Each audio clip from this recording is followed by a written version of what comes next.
د پاره لباسن لباس جامیم پیدا کړی دي ستاسو د پاره یواری چې پټی دا جامې لباس سوآتکم عورتون ستاسو دا د جامو اولنې مقصد چې د انسان کپڑے او لباس دا به د انسان عورت پټی که زنانه ده او که نارینه ده د دواړو عورتونه هغه د پاره لباس چې دینو ساتر به پټون کې به دای اولنې مقصد شو. دویمه فائدہ د لباس وریشا او دا لباس او دا جامې زینت د ستاسو د پاره ای وریشا نه ده خا دا ریشا ده دا واو خو د عطف د پاره ده. ریشا څه ته ویل کیږي؟ ریشا زینت او خایست ته ویل کیږي. پښتانه خو صرف قران کریم کې نومونه ګوري الفاظ ګوري دې ته نه ګوري چې دا ټکي دا مخکنی ټکی څه دی کنه بس به جنکو لګ دي ازنه چې کومه جنکو لا وریشا یې کړنه دا خو وریشا نه دا خو ریشا دی دا واو خو چې نو د عطف دی دا خو په منځ کې دا دوه ټکی تړي وریشا او دا لباس زینت او خایست تاسو د پاره. نو څو فائدې شوي؟ دوه فائدې شوي د لباس او د کپړو. اوله فائدہ چې لباس به دې نو ستا عورت پټي د دې وجنه هر هغه لباس او هر هغه کپڑا چې هغه د اغوستون کی عورت نه پټي نو دغه کپڑے او دغه لباس فائدہ او مقصد چې دینو نشته. مقصد خو دا او چې ستا عورت پټ کی چې عورت دې نه پټي نو بیا دغه لباس نه دی. او د دې وجنه حدیث مبارک کی راضی نبی صلی الله علیه وسلم فرمای چې دوه قسمه مخلوق دی چې هغه لا ما وسه پوری نه دی لیدلی او هغه به قیامت ته نږدې راځي. یو پاغي کې هغه قوم دی او هغه خلق دی سړی دی چې هغه سره په لاس کې چوکي ورسي چابکونه او خلق به پی وਹੀ. او دویم هغه زنانه چې هغه به جامع اغوستي او هغه به بربندي. نساء کاسیات عاریات هغه زنانه چې کپڑے به اغوستي او هغه به بربندي. نو څه مطلب داغو لباس خو به په بدن باندې خو به لباسي خود هغه لباس چې کوم مقصد دی چې هغه د عورت پټول دي نو هغه به نکیږي. پاغه سره معاشره کم طرف روانه اوس موږ سوچو په بازار کې چې کم زنانه ګرځي را ګرځي نو هغه ټول دغه لباسي چې هغه د سیده چې داغه نه اغوستل خو او کاغه بوقری دی او کار سدي د سه هدا پوری چې کم نه نو راوتی دي چې پاغي کې د خلکو د پاره جدينو دغه زنانه صرف خسته کوي د سه لباس ته بس د سړو د پاره غ زنانه خسته کوي. نو نبی رسول الله والسلام فرمایلی و د سه زنانه دا به د جنت بوی چې دینو نه محسوسي حالانکه د جنت بوی ډیر د لری لری نشي نو معلومي. نو د سه لباس چې پاغي کې د انسان د بدن اندامونه ظاهري دا خني د دې وجنه په پینټ شرټ باندې علماء ورت کړی دي پاغي کې هم د انسان د بدن اعضاء بالکل نمایاں ښکاري. د دې وجنه کوم سکولونو کې چې د سه لباسي نو هغه سکولونو کې چې کم ماشومان سبقونه وای هغه د پاره په کار دي چې دغه پینټ پتلون چې دینو د لک کلاو ګنډي د دې لپاره چې د بدن اندامونه پکې واضح نه ښکاري. مقصد بیا د بدن څه شو چې ستاسو بدن چې دینو لوړې جوړې پکې ټول ښکاري نو مقصد خو بیا پوره نشو. د دې وجنه علماء کرام ذکر کوي چې د سړی په شاته بیا منځم مکروه دي چې داغه د بدن دغه سي اندامونه چې دینو ښکاري. مفتی رشید احمد لودیانوی صاحب احسن الفتاوا کې په دې خبره باندې ډیر چې نزور راوړل دي او د دې هدا پورې لیکلي چې دا دونه چست لباسي چې د بدن د اندامونو ساخ پاغي کې چې نو معلومیږي نو د څه بس شاته چې کم کس ولاړ دي دا مزنکی فتوا زمانه دا حواله مل درکړه. نو الله تعالی فرمای یو مقصد دا دی یواری سوآتکم چې دا لباس تاسو عورتونه پټي. دویم وریشا او دا زینت دی خایسته. نو بدن پټول او په دې سره په لباس سره خایس اختیارول دا د شریعت نه خلاف نه دي.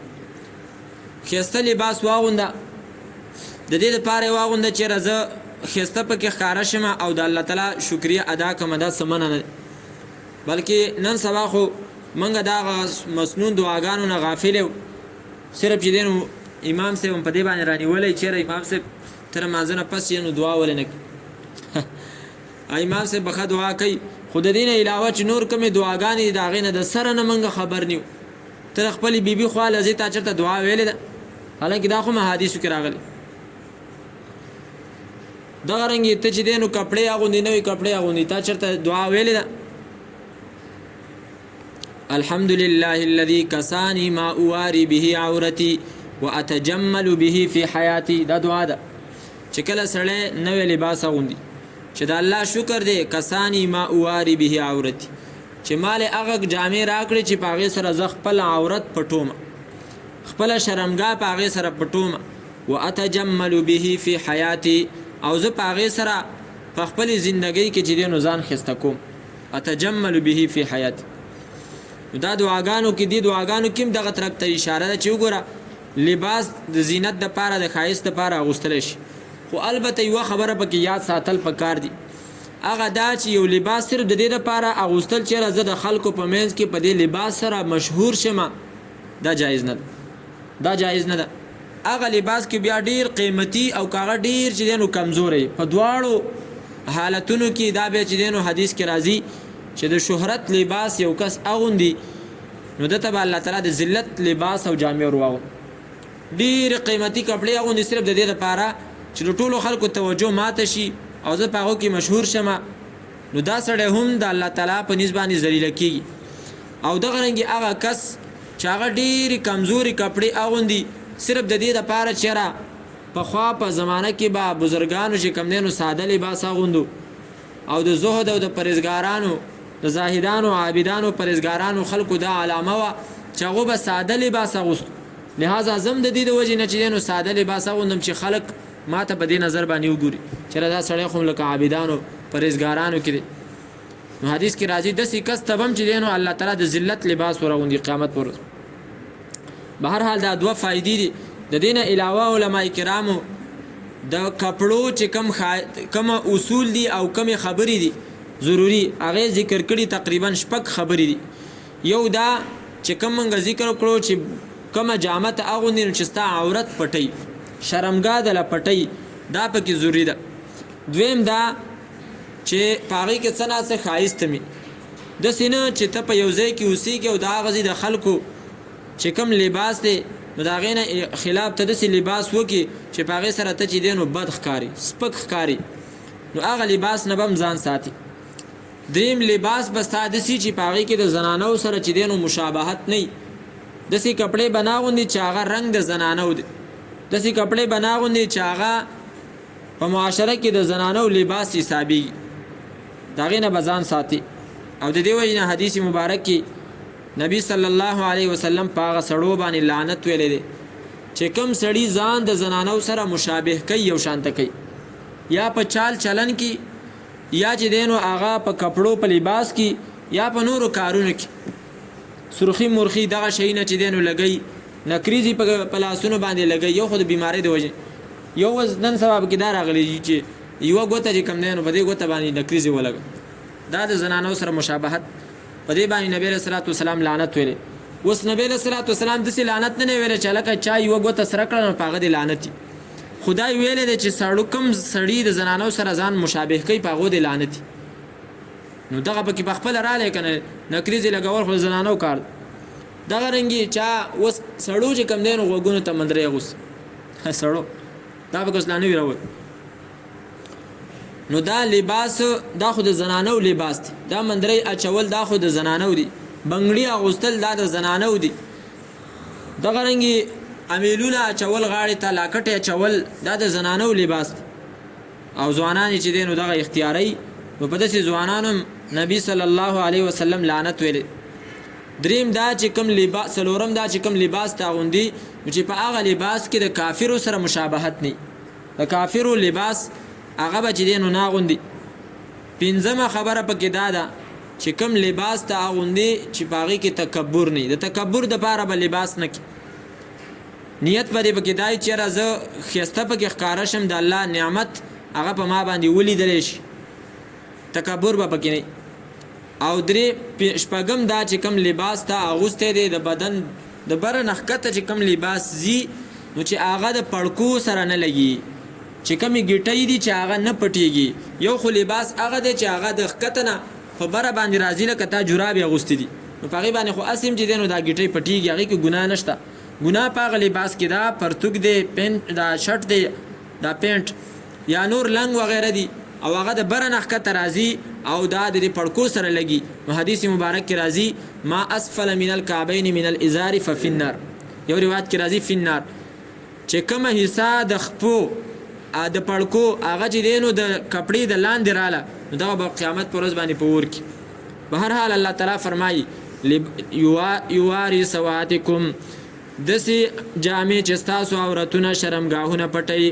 وریشه او زینت ولباس التقوا او جامې د پرهیزګارۍ ذلک خیر دا ډېرې غوره دي د پرهیزګارۍ جامې کومې دي هغه جامې چې هغه سړی د دې دپاره اغوندي چې په دې سره زه د خپل شرمګاه حفاظت وکم د خپل عزت حفاظت وکم دغه چې دی نو د پرهیزګارۍ لباس دی او دا ډېر غوره دی ځینې علما کرام فرمایي چې د پرهیزګارۍ لباس هغه دی چې هغه د الله تعالی تابعداري ده بس د الله نه یېره د الله تعالی د حکمونو منل دا د پرهیزګارۍ لباس دی او دا ډېر بهترین لباس دی علما کرام ذکر کوي اذ المرء لم يلبس ثيابا من التقى تقلب عريانا وان كان كاسيا یو سړی دی هغه د پرهیزګارۍ جامې نه دی اغوستي نو هغه لغړ دی اگر که هغه کپړې اغوستي ځکه فخیر لباس المرء طاعة ربه ولا خیر فی من کان لله عاصیا بهترین لباس د انسان هغه د الله تابعداري ده د نبی صلی الله علیه وسلم د سنتو تابعداري ده او چې کم یو کس لباس اغوستی دی خو د الله نافرمانه دی نو د هغه په دې لباس کې سره خیر نشته ولباس التقوا او جامې د پرهیزګارۍ ذلک خیر دا ډېرې غوره دي ذلک من آیات الله دا د قدرتونو د الله تعالی نه دي لعلهم د دې لپاره چې دا خلک یذکرون نصیحت حاصل کړي